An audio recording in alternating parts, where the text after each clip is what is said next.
Greetings, East Coast Pete here. Welcome to Mid-Rock Crisis. And this is a change of direction for me and for you. We're going to talk about folk music.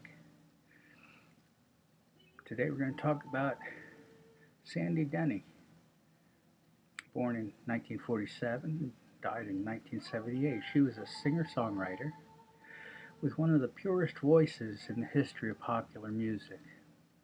A Londoner, she studied classical music and classical piano as a child. Her Scottish grandma was a singer of traditional songs, so Sandy was exposed to a rich tapestry of folk forms.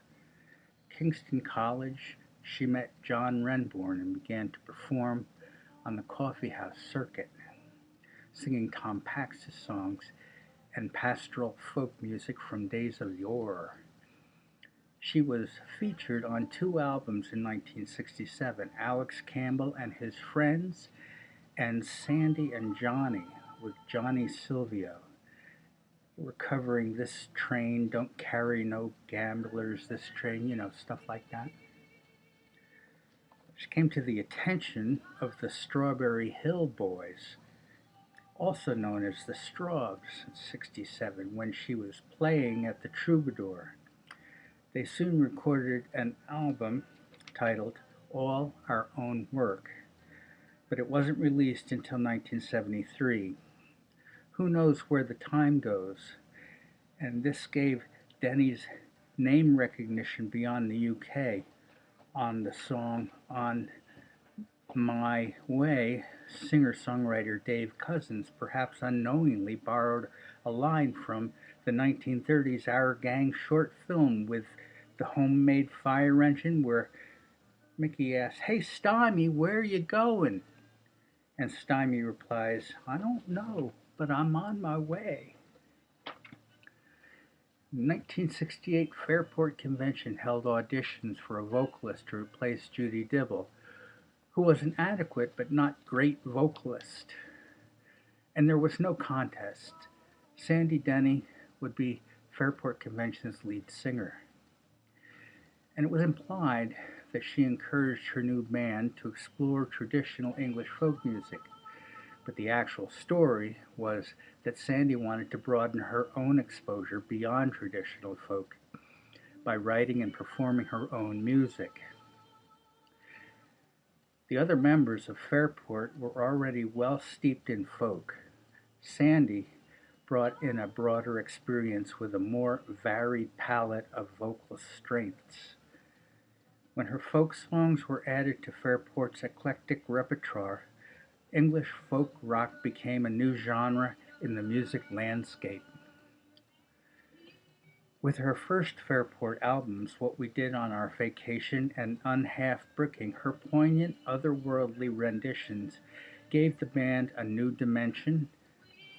Ian Thompson, while thrilled at having his voice blend so well with Sandy's, he also perceived that she was a threat to his frontman status.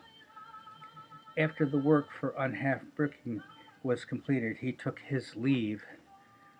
Sandy's song Fotheringay and Richard Thompson's Meet Me on the Ledge were not immediately smash hits, but they set the tone for worldwide recognition with Fairport's next album, Liege and Leaf.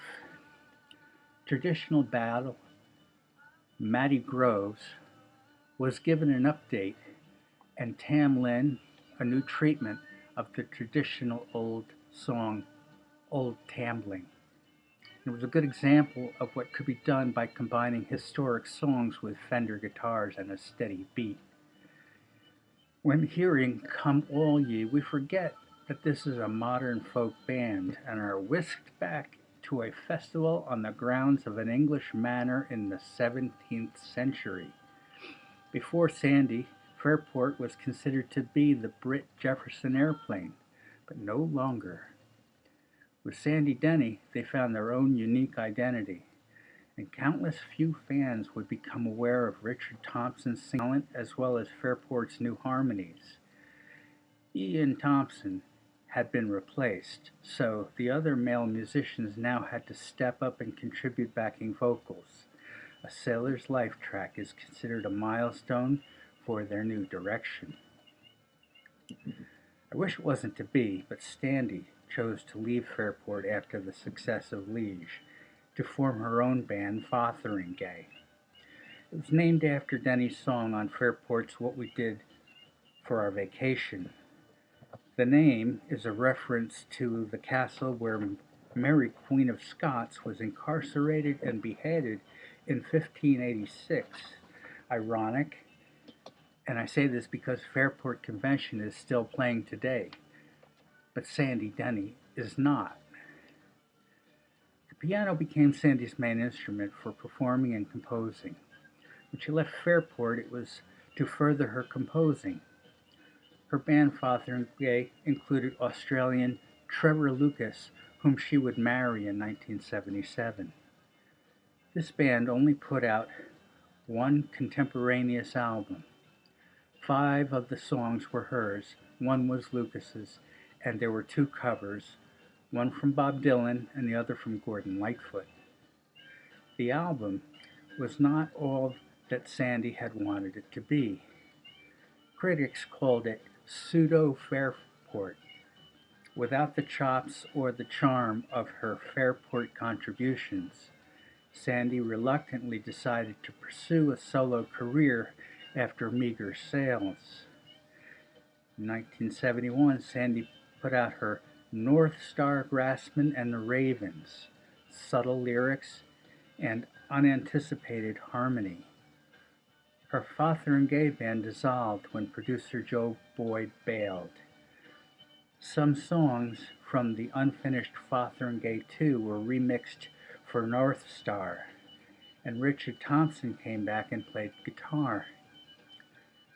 In 1971, Sandy performed on Led Zeppelin's Batter for Evermore as backing vocalist, becoming the only guest ever on a Led Zeppelin album. And in 1972, Trevor Lucas attempted a project with Sandy singing rock standards backed by The Bunch. Richard Thompson and Linda Peters, who later married, helped Trevor with music and backing vocals. They released the album Rock On in early '72.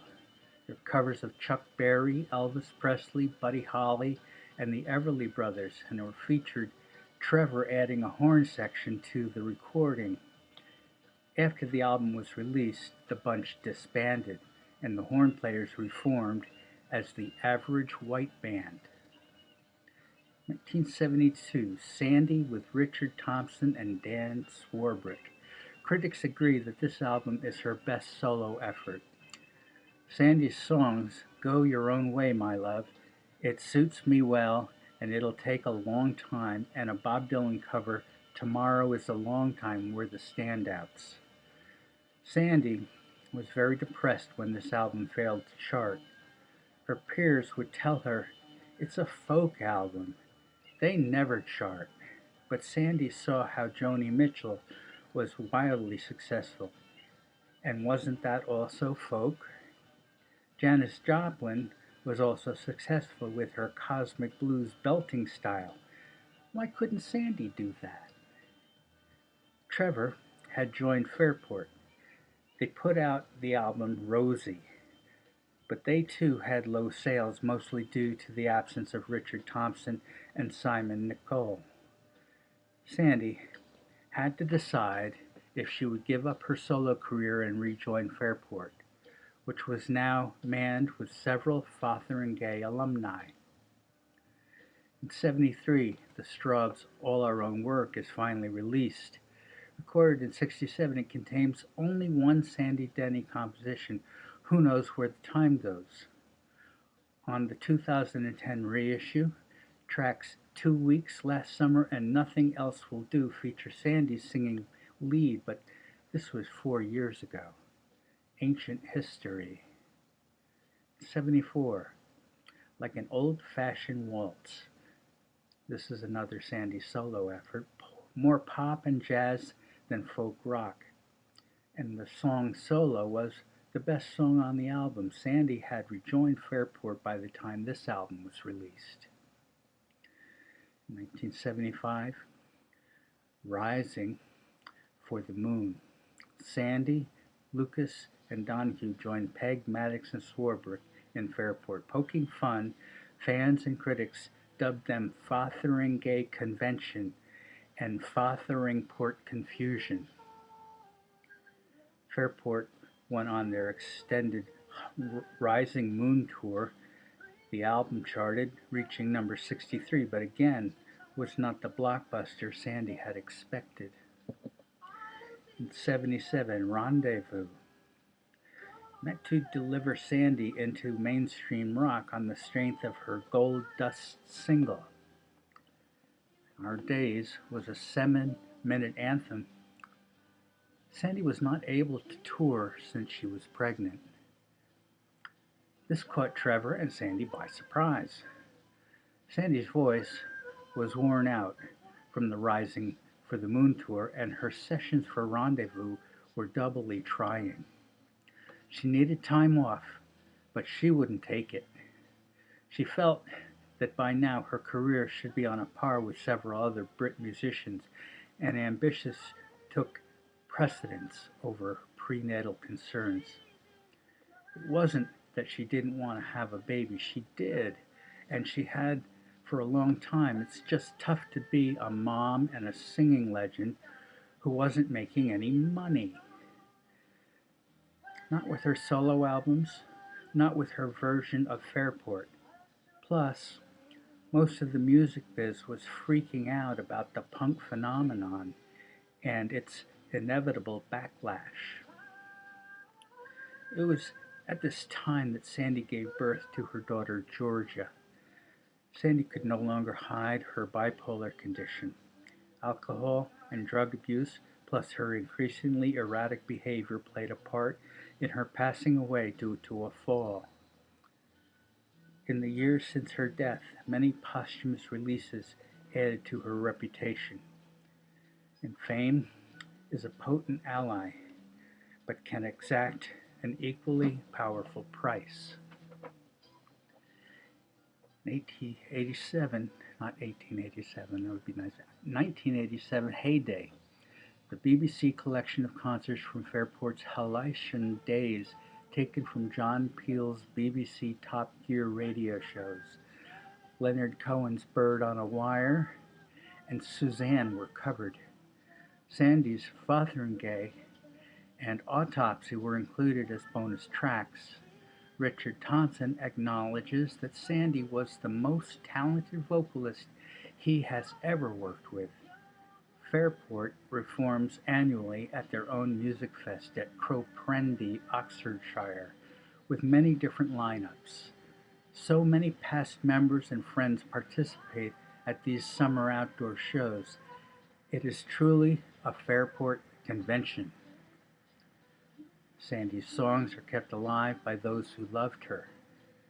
She's still considered a progenitor of British folk rock, and today, artists like Kate Rusby, who with her revivalist folk movement and her songs give Sandy Denny her due as a major influence. Sandy's daughter has children of her own. She does not give interviews about Sandy or her father, who passed away in 1998. Well, I hope you've enjoyed my presentation. I will be putting out some more folk programs where Sandy and others will be mentioned. This is English folk. Of course, there's American folk, but that's a whole different ball game, Abner. Thanks for being with me. See you next time.